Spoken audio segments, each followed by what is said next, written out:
Hey guys, each of us has probably questioned the truthfulness of the words, "money can't buy you happiness."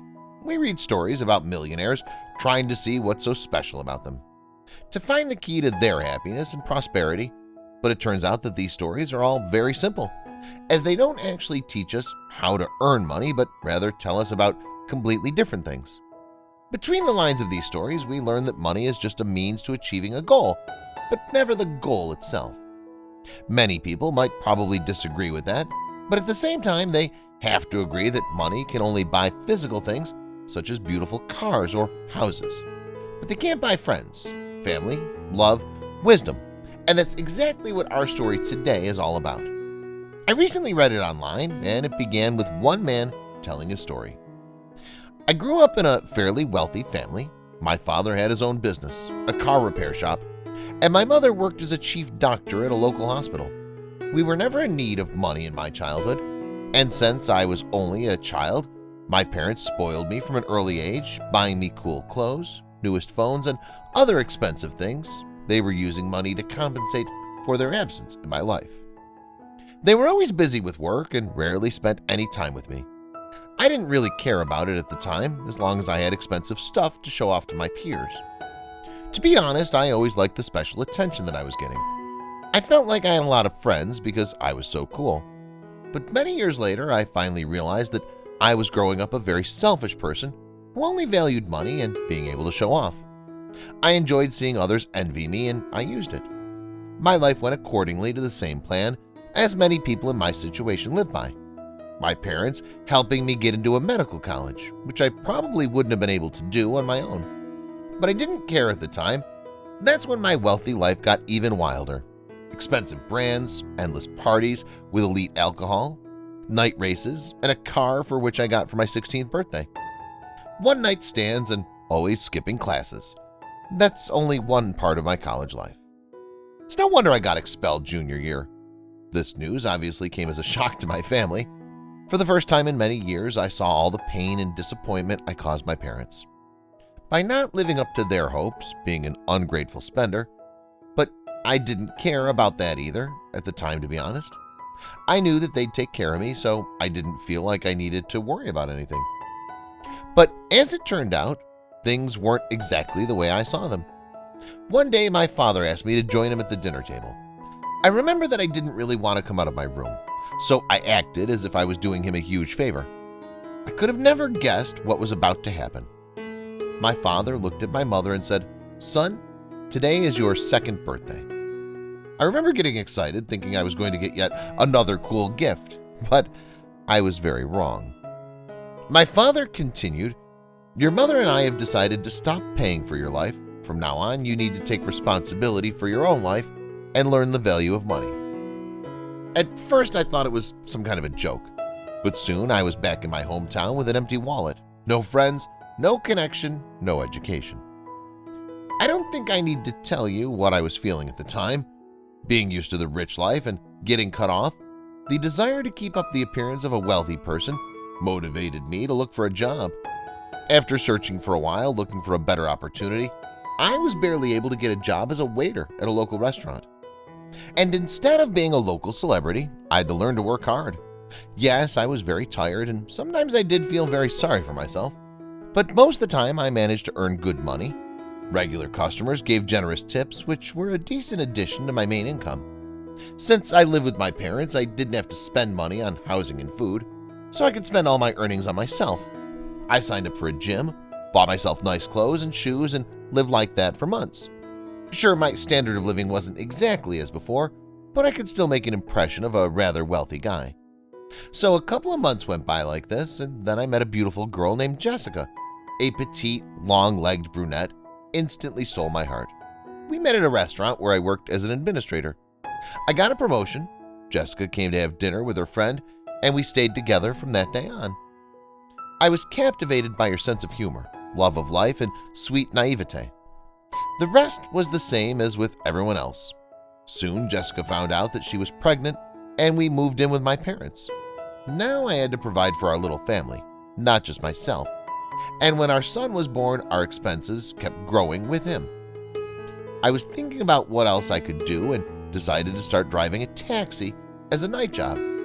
We lived in a resort town, so we had many tourists from other cities and even countries, so one could make good money driving a taxi.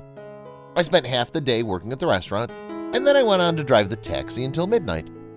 You might think that I made decent money and had some savings, but no, I spent most of the money on myself, same as before.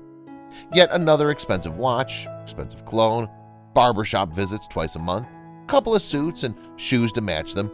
I didn't change my habits. I didn't care that I was a simple worker and that my wife was home with our small child. She couldn't even remember the last time she got a manicure or bought a new dress. I didn't care as long as I had all I was used to. Time went by. I considered myself to be successful. My appearance just screamed of it, but my wife and my 2-year-old son, with whom I never spent more than 2 hours per day, always remained in the shadows. And it probably would have stayed like this forever.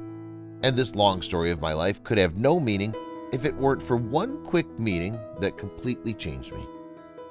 Working as a taxi driver, I already had my own client base, and most of them were rich. One day I was driving a businessman's son from whom I could sometimes get up to $100 in tips.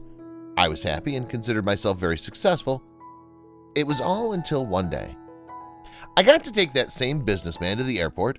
That day I was sure I'd get a great tip, but instead I only got $1, and what will later turn out to be the most important lesson of my life.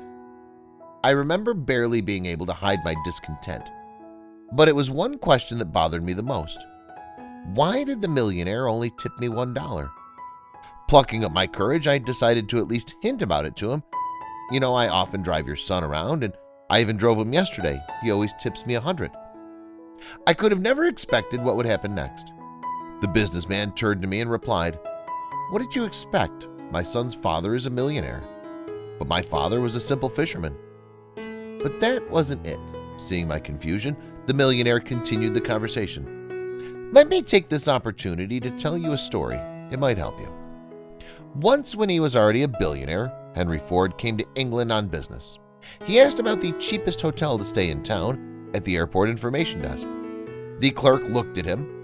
Ford's face was famous as newspapers around the world wrote about him frequently. And there he was, wearing a raincoat that seemed to be older than Ford himself, asking about the cheapest hotel. The clerk asked with uncertainty, "You're Mr. Henry Ford, if I'm not mistaken." "Yes," he replied. The clerk couldn't hide his surprise. "I follow the news, and I know that whenever he travels, your son always stays at the best hotels and is always dressed in expensive clothes.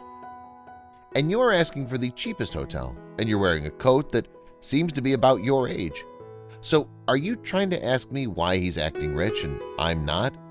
I guess there's something I don't understand. It's all very simple. My son is still young. He's just starting to live his life. He hasn't achieved anything yet, so he's trying to make an impression. But why should I do it, even in an old coat and a cheap hotel? I'm still Henry Ford. When my client got out of the car, I couldn't come to my senses for a while. I felt pathetic. I kept driving around the town that night, thinking about his words. He was right. I spent all my life trying to impress others instead of simply enjoying my life.